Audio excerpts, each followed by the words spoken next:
Hello and welcome to the Sex Within Marriage podcast. My name is JD and I blog over at uncoveringintimacy.com. And we've had a bit of a rough month around here. We lost a bunch of chickens to illness, and then we had a horse run away, and then we lost a horse to a trailering accident, and then we had to put down another horse due to old age. Then my wife and kids left to go camping for a week and a half, and I've been at home working on dealing with the farm in the middle of a heat wave. So if you're wondering what's happened to the blog, the podcast, and the emails, that's what's happened. We've had a rough time of it lately, and I've been doing my best to take on more of the load while my wife has been dealing with the chickens, sadness over the horses, and then being away. So today is the first day that I've got nothing I need to run into town for, no coaching calls, no work emergencies, and while I should be cleaning out some cages, it's just too hot outside.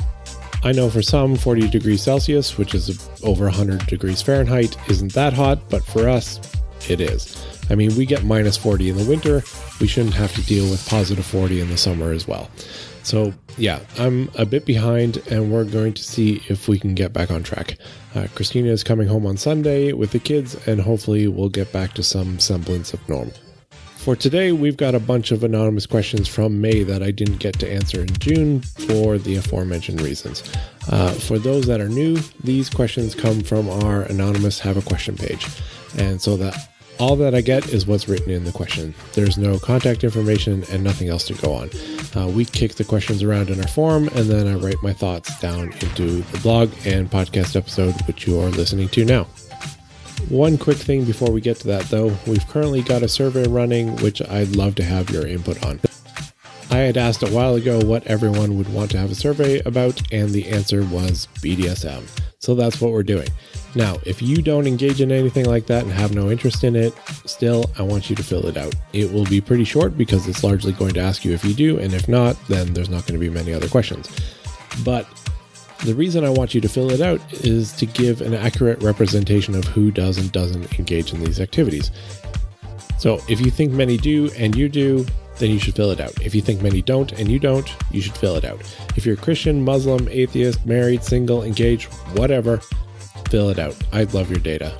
It's anonymous and the raw data will not be shared with anybody, only the aggregate report. I'm looking to get at least 1,000 people fill this out. I know at least 4,000 people will listen to this podcast in the first couple of days after it comes out, and even more will see the blog on the website and get the email.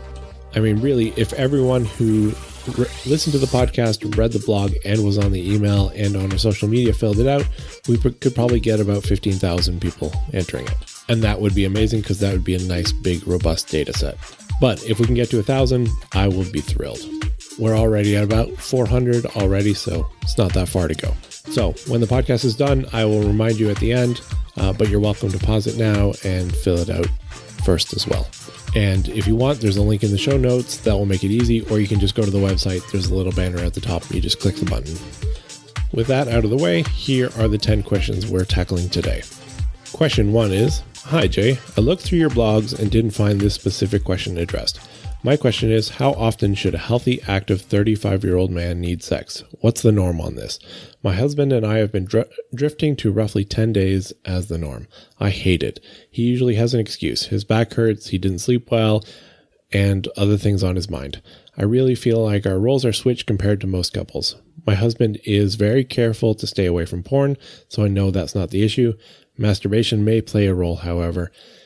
And when we go a month with only 3 times of intimacy in our 30s, I'm just really scared of what our future will look like. Any advice you can give me for turning this ship around? Thanks. All right. So yes, I agree. It sounds like your roles are reversed from the stereotypical dynamic. However, that stereotype only reflects about 2/3 to 3/4 of the population.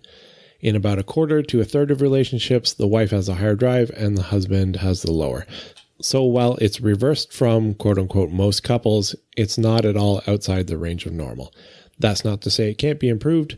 Regardless of which spouse has a higher drive, when couples only have sex a few times a month, typically at least one spouse is unhappy about it, and that should probably be resolved.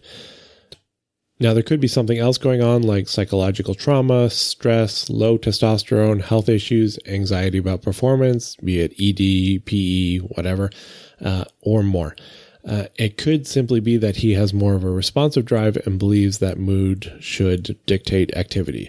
And this is a common problem in marriages where we think that we shouldn't have sex when we're not already in the mood, rather than seeing sex as something that's important to our marriage, to our spouse, and that we can create the mood rather than hoping it shows up like some magical force.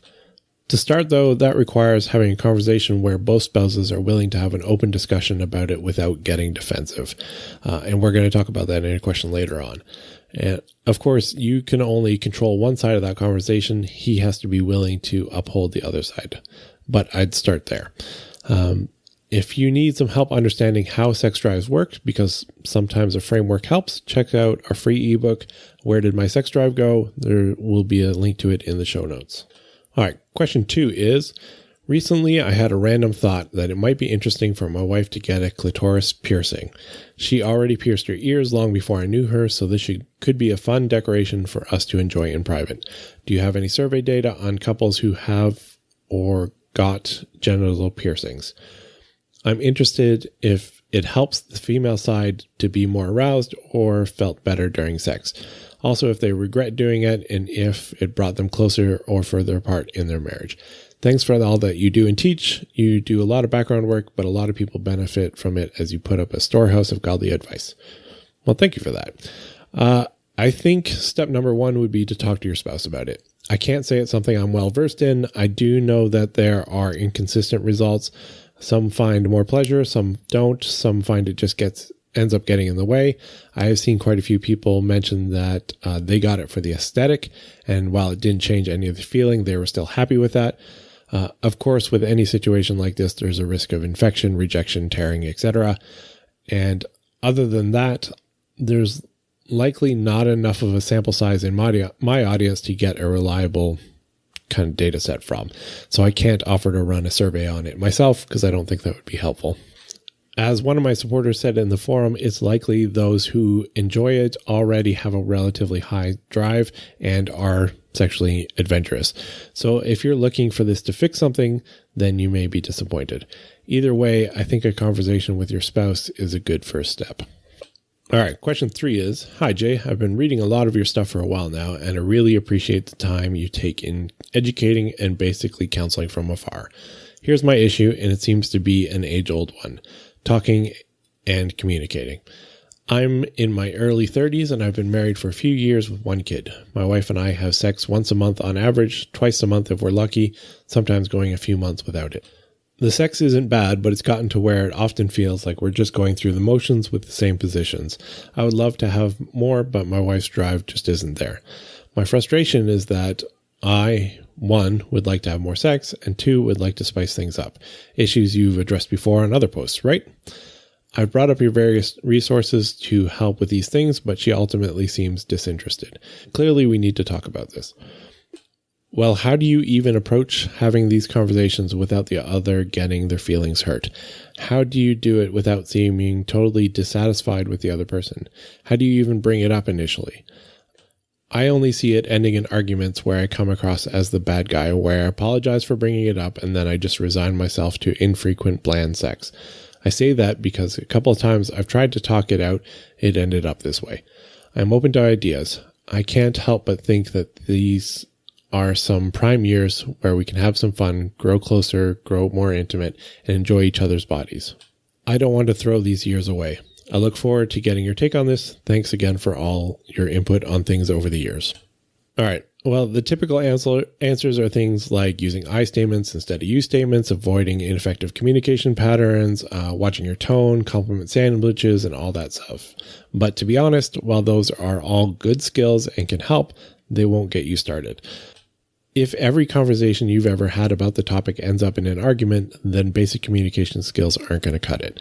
I'm sad to say that even advanced skills likely won't help because you've already built up such a foundation of conflict on the topic that whatever you say during that particular conversation will be outweighed by everything you've both said and done in the past.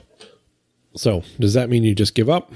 No, but it means you have to lay some groundwork before you start tackling the subject. Now, I see 2 ways forward. The first is hard. You basically have to have a conversation about the conflict, not about the topic. Talk about how you talk about the topic. You don't talk about sex. You don't argue for or against anything to do with sex. Instead, you talk about the talking. So this might be something like, dear, can we talk about something? I've noticed, and I bet you have as well, that every time we talk about sex, we end up in an argument. I don't like that, and I doubt that you do either. It's very unproductive for either of us, and we just end up feeling angry, and it solves nothing. Then we do it again in a few months. I want to break this cycle, and I don't think I can do that by myself. Can we talk about how we talk about it? I have some ideas I'd like to run by you. Again, not ideas about sex, but ideas about how we talk. And I'd like to know your opinion on them. So you might notice that this uses all those things, I statements. It tackles the problem as a team. It's asking for buy-in. It's all those like basic communication skills. But more importantly, it's a conversation about attitude rather than about the topic. This changes the dynamic. Instead of saying, hey, I want to go for another round of fights about the same thing, it invites them to try something new. We're going to try to break the old pattern, and step one is acknowledging that there is a pattern, that it's bad, and we want better. And then you set up some ground rules for conversations about things you're in conflict with together. You don't just create them yourself, you co-create them, and then you both agree to them. And the most important rule has to be the next time that we talk about it is the new attempt. We leave the past in the past and we talk about the future. For example, a common conflict might have been, you always want sex when it's late and I'm tired. This argument has a bunch of problems. It starts with you instead of an I statement. It uses an absolute always. It points to the past and is a complaint, and it offers no solutions or path forward. But what if you changed it to be, I would find it easier to engage sexually if you initiated earlier in the evening, and if I knew what the plan was for the night, what time you expected us to be able to get to sleep. Because let's face it, there's a big difference between a maintenance quickie and a marathon session in the middle of the week when it's 11 p.m. and you have to get up before 6 a.m. So this whole thing starts with an I statement. It gives clear behaviors that give an opportunity to try something without guessing the future. You also both have to agree to adopt a different attitude, one that assumes that your spouse loves you and that everything that makes you feel hurt or defensive is not intentional. Don't make your spouse out to be the enemy. Ask questions to understand what they are trying to say. And I would try that first. If that doesn't work, then the second approach is to pull a third party in, like a marriage coach. When I'm coaching couples who are struggling with things like this, where they have a topic that they just can't talk about without fighting, then I act as a teacher to help them learn new communication skills, understanding about sex drives, desire, etc. I act as a translator to help them understand what the other is saying and vice versa, and as a referee to stop things when they start to spiral or when one of them isn't playing by the rules, which is likely going to be both of them, because that's what happens when you're locked in a pattern and have been for years. And all that can be really helpful because sometimes you don't realize what you're doing when you start into an argument. You're just so used to it, your brain goes, oh, we're having this fight again? I can do that. And it literally kicks the argument over to another part of your brain, the part that handles well-known routines, and it will run on autopilot having the fight for you, even when you don't want to. And a coach will help you turn off that autopilot so that you have a chance to actually talk instead of following a well-known script. And this happens so often with couples that there are probably at least one, maybe two couples that think I'm writing this about them because we just talked about this in the last week, even though I wrote out these answers over a week ago. Anyways, I hope that helps or at least gives you something to start on. It's not going to be the full answer, I'm afraid. With coaching, I find most couples need somewhere between 1 to 3 months before they kind of graduate and don't need me anymore. Some manage to do it in a single hour-long session. Some go for a year. It all depends on how ingrained these patterns are, how much of a shift you have to make, and frankly, how stubborn you are. On average, we're talking about a solid 4 to 12 hours across that time of talking, teaching, modeling, refereeing, etc., plus homework to do in between to practice to try to solve all these dynamics. So there's no way to simply put all that into a short question. But I hope these first steps will at least get you on your way. Maybe you're one of those couples that just need a single session and this is enough for you. Some even get what they need out of the first discovery call. If not, feel free to reach out and we could talk about coaching. All right, next question is Is it good to masturbate to stay in a sexless marriage when your wife only wants oral sex on her birthday and not PIV sex? So we in the forum were unclear if this meant that the only sex you're having ever is giving her oral sex on her birthday and nothing else the rest of the year, or what. If that's the case, then one of my supporters wrote, in general, I would say no, masturbation to stay in a sexless marriage is not good. It's just applying a Band-Aid to a severed limb. And I agree. All masturbation is going to do is make it tolerable for you so that you don't do anything about it. It's like turning to alcohol because you're miserable instead of fixing your life. Instead, work to fix the marriage. I mean, if you're already at this point, what is there to lose? You might as well bring out the big guns and start running the Matthew 18 verses 15 to 17 protocol. Talk to her about fixing it. If she won't, bring in a trusted third party. If she still won't listen, then involve the church. All right, question 5 is, hello, thank you for all the good information that I find here. I'll get to the point quickly. My husband wants me to pose for nude pictures. I have let him take a fair amount of pictures with his phone. Now he wants professional nude pictures of me. He has a photographer picked out, but the photographer is male. I'm not sure what to do. The photographer has female assistants and does really tasteful nudes. I'm not embarrassed or a prude, but I'm not sure about being completely naked in front of a male photographer for pictures. Most of my doctors are male, and they see me semi-nude for examinations. I'm leaning towards doing it for him. What do you think? I'm a little nervous. So for myself, I would not be okay with that at all. I'd much rather spend the money getting a camera and learning how to take the pictures myself. A doctor is one thing, that context isn't sexual. This is. And the gender, frankly, doesn't really matter. You're involving someone else in a clearly sexual context, and I think that's wrong. As for him being male, I'm not sure what difference that makes, especially considering you don't know his orientation, and likewise with his female assistants. I mean, maybe he's gay, maybe they're all straight, and they aren't attracted to you at all. Or maybe he's straight, and the females are all gay, and they're all getting off on having you be naked in front of them while they're closed. Who knows? But I'm not suggesting you ask them because, well, people lie, and either way, it doesn't matter. I think it's wrong to involve other people in your sexual play. And that's what I would consider this. All right, question 6 is, hey there. My wife and I have been married for 5 months, together for over 3 years. We waited until marriage to even go past first base and really felt it was so worth it. We both have high sex drives and have sex 4 to 7 times a week. We both love it, and she and I both orgasm every single time without fail. But the issue arises around exploration. Sex has become a routine where we go through the same motions of making out and grinding as foreplay. Then she gets on top of me and grinds my thigh until she orgasms, about 5 to 10 minutes. Afterwards, we will have missionary intercourse until I finish. This is very enjoyable, and both of us finish and we feel connected, which is good, but I want more. I always fantasized about and wanted to do things like oral on her, oral on me, fingering, different sex positions, etc. But she doesn't even like me to touch her down there and is only okay with my penis going in. She says that it feels like sensory overload and it feels bad. Same with oral and other positions. She says that it just doesn't feel good and is overstimulating. The thigh grinding is all that feels good. I'm just at a loss at what to do. I've talked to her many times about it and asked questions about why she doesn't want me to touch her or why other positions are not an option. Wondering if maybe she has trauma and she just hasn't told me about, or has body image issues, but she says she does not have either of those things and just doesn't like the idea of any of it.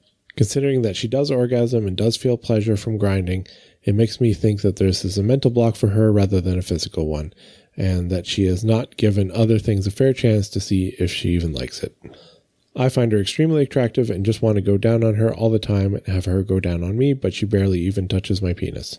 I have told her many times that oral and other positions is something that I really crave and desire daily, but she has not even tried. I am a very clean, hygienic person, so I know it's not that, and we have extremely deep trust with each other, and sex is not taboo for her growing up.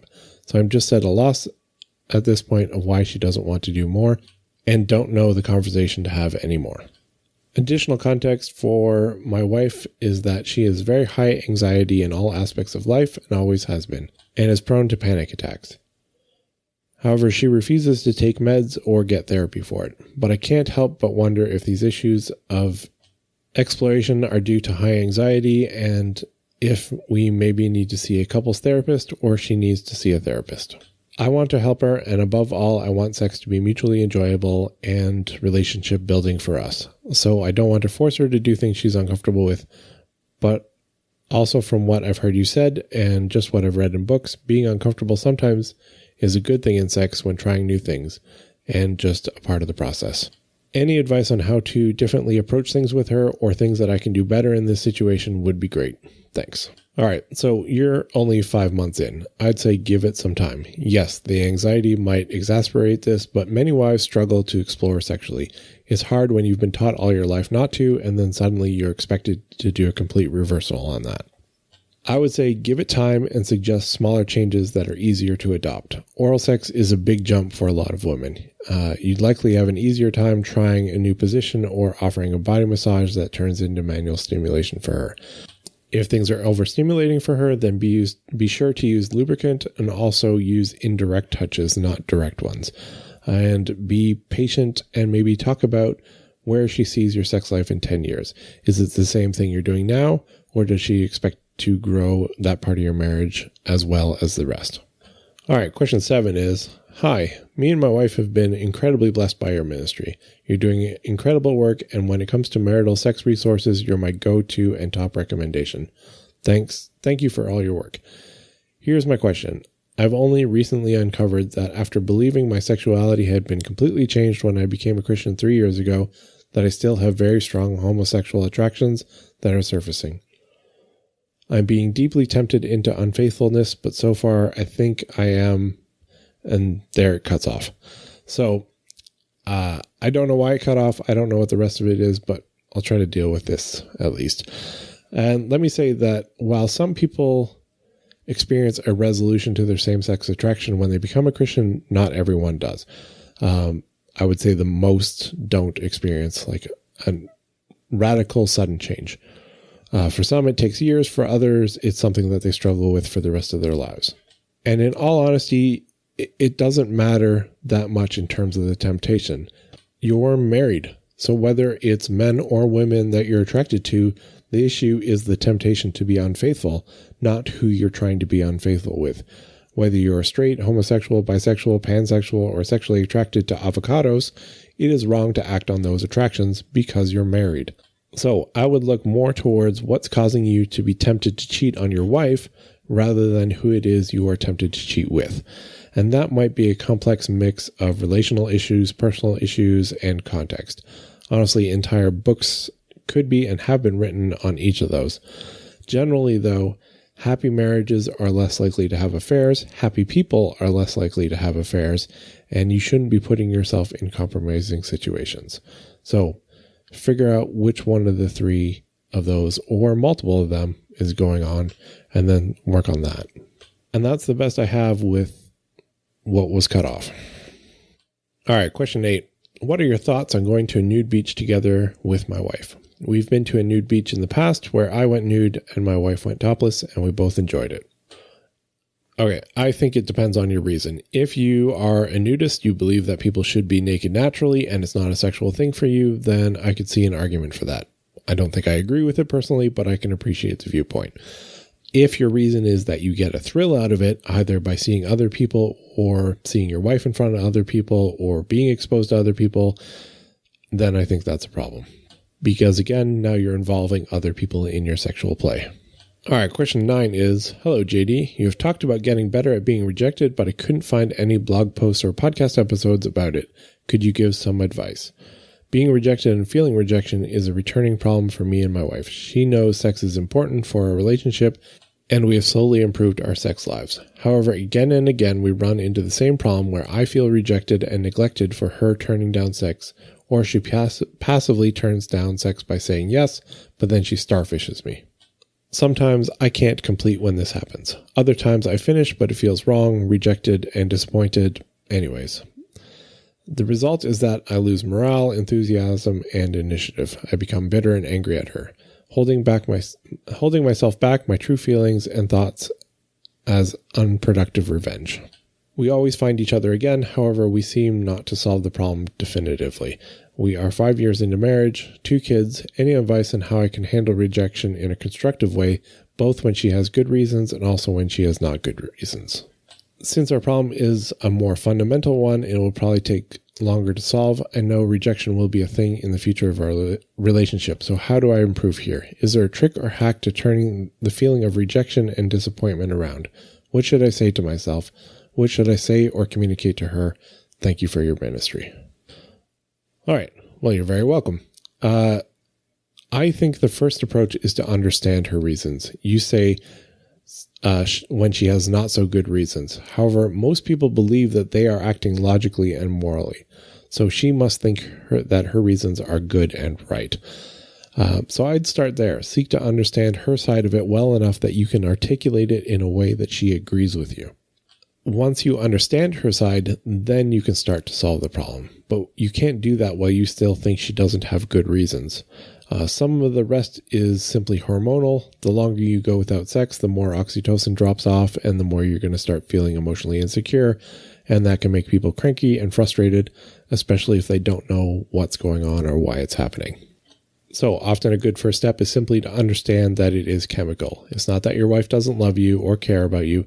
It's simply that your chemistry is upset that it's missing something, which makes you feel insecure about the relationship. The next would be to try to find other ways to boost oxytocin. This is primarily done through physical touch, and while sex, specifically orgasm, boosts it the most, you can get small amounts from hugs, kisses, cuddling, holding hands, etc. It's not going to solve the feeling, but it might help a bit, kind of like eating a mint when you're starving. That and don't lie about how you're doing. If your wife asks you how you are, be honest. Tell her that you're struggling and that you don't understand her side but would like to. Then start having real conversations about it. Also realize that the worse you are at handling rejection, the more likely you are to be rejected. It's a simple fact that confidence is sexier than pouting, and if you make her feel like the relationship is based only on sex, then it's going to feel more transactional for her, which is bad. For those who are doing the rejection, though, you should be aware that while the relationship is about more than sex, sex is like eggs in the cake. If you want a cake, that doesn't mean you only care about the eggs. Similarly, if you take the eggs out of the cake, it's not a cake anymore. Lastly, I would stop having bad sex. If she agrees to have sex but then starfishes you, then stop. Say, I'm not interested in sex when you're not present. We can try again another night. That doesn't mean she needs to be like fully on, fully aroused, like porn star mode kind of thing. But if she's disconnecting and starfishing, then make it clear that, no, you want to have sex with her, not just her body. And lastly, question 10 is, she writes, struggling with owing. We have been married for 20 plus years. We're both in our 40s. I have had the higher sex drive in our marriage most of the time, and most of the time have multiple O's if I want. 6 weeks ago, I had a hysterectomy. My cycles were not stopping. I was put for the first time in my life on the pill till I could have the hysterectomy. During times of heavy bleeding, sex was off the table. I did not have the desire on birth control. My husband also has stress at work and has shut down his drive. He is spending hours at night video gaming. We have kids, so this is when it works best to have sex. We are cleared for external play by my doctor. I was not able to orgasm for 6 weeks. During this time, I made sure my husband was taken care of in this area by me. We have tried, and I still cannot get to O. We've even tried solo twice. We have had conversations about this in the past. My husband is fine with this. We cannot have penetration until 14 weeks after surgery. She writes in brackets, the top of my vagina is stitched together. I no longer have a cervix. What has worked in the past is not working. I'm not sure if this is because I did not O for 6 weeks. I am frustrated with him in other parts of our lives or from the surgery. I start pelvic personal therapy this week. I am also having an issue with my pelvic floor and using the bathroom. I'm frustrated with my husband because he tells me he's going to do something and does not end up finishing it. I had 6 weeks of no picking up anything over 10 pounds, no pushing or pulling, no bending. I have an incision on my abdomen from the hysterectomy. I could not do these things by myself. I'm off work. We both work full-time outside of the home. During these times, I do 75% of home and kid stuff, and he does the other 25%. On top of all this, I have a teen who's struggling with addiction for weed and nicotine. He's getting it from friends and school. He cannot wait until he turns 18 so he can move out. He feels like we treat him like a baby because we need to know where he is and what he's doing and with who. He had a run-in with the law a few times also. He's in therapy and group. Our other 2 kids are neurodiverse and have their own issues. My husband is not open to therapy and struggles with having close family and friends. Thank you for your suggestions. Now, honestly, you have a lot going on, and it's no wonder you're struggling with orgasm. Between the surgery, recovery, obvious hormone changes from that surgery, new meds, changes in lifestyle, the stress of feeling your husband is not putting in his full share, your teens' issues on top of the other kids. Yeah, it's no wonder. And I'm honestly not sure where to start with all this. As one of my supporters said, this anonymous question overwhelms me. There is a lot going on, and I don't think I can help solve the entire thing in a simple question. So I'm going to stick with the original question about struggling to orgasm because, well, sex is a multiplier in a relationship. It either makes everything better or everything worse. So maybe if we can solve that, the rest will be easier to tackle. With big changes such as you're going through, meds, surgery, and then hormone changes, often for women, things can change a lot in terms of what feels good and what helps to achieve an orgasm. This also happens with pregnancy and birthing. I think with each of our 5 children, we had to almost learn from scratch what worked for my wife. On the positive side, now we have a large repertoire of things to try. So don't rely on old methods, try new things, which it sounds like you have been. That's good. Keep that up. You may find you need more gentle touch or more firm touch, faster versus slower, grinding versus impact, direct versus indirect, and there are a lot of variations to play with. And don't neglect your mind as well. I think of all the things I've learned over the years, the mind is the biggest thing people tend to leave out when it comes to orgasm. But if you leave it alone, it's like a toddler. It will just wander off and get distracted. So you have to keep talking to it, keep it engaged, keep it responding, and keep it interested. And if you haven't already, I'd look into maybe getting some toys. If you're struggling to orgasm and you're looking for external stimulation only, I'd probably look into something like the Lead Low Sona Cruise. There's a link in the show notes, which is for direct clitoral stimulation. If you like larger vibrations, then something like the Magic Wand, again, link in the show notes. That can be overwhelming at first. I'd consider putting a cloth between it and you to start, but it also has a really good track record for helping people to orgasm for the first time or when they're struggling. Lastly, and I'm not sure if you're still on a lot of meds, but the pill can definitely decrease sex drive, and pain medications can negatively impact your ability to feel pleasure and orgasm as well. So you may have to wait until you get off of them. And then if you're still struggling in a bit after you get off of those, maybe look into bioidentical hormones to help with the loss of hormones from the hysterectomy. And yeah, I really hope that helps. And those are the questions we had this week. Now, if you have different thoughts than I did about the questions and the answers that I said, please leave them in the comments below the blog. There's a link to it in the show notes. You're more than welcome to disagree with me. Agree, have other thoughts, share your own experiences, things that worked for you, things that didn't work for you, whatever it is. Part of my mission here is to try to help people start communicating more about this.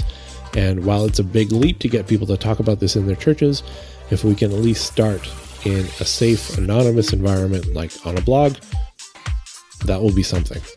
And if you'd like to have a community where you can talk about this more, check out our support page and you can join our forum and then be part of a community that is there, open and willing to talk about anything and all supporting our marriages. As always, if you have a question of your own, feel free to submit it on our Have a Question page. And remember to fill out the survey because I'm looking to get a whole bunch more responses for that. And get your spouse, partner, or whoever to fill it out as well. We especially need more female voices. We always do.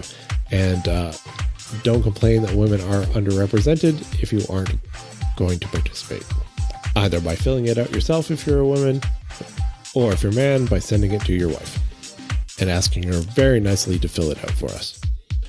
And that's it for today. Hopefully I will have another one out next week.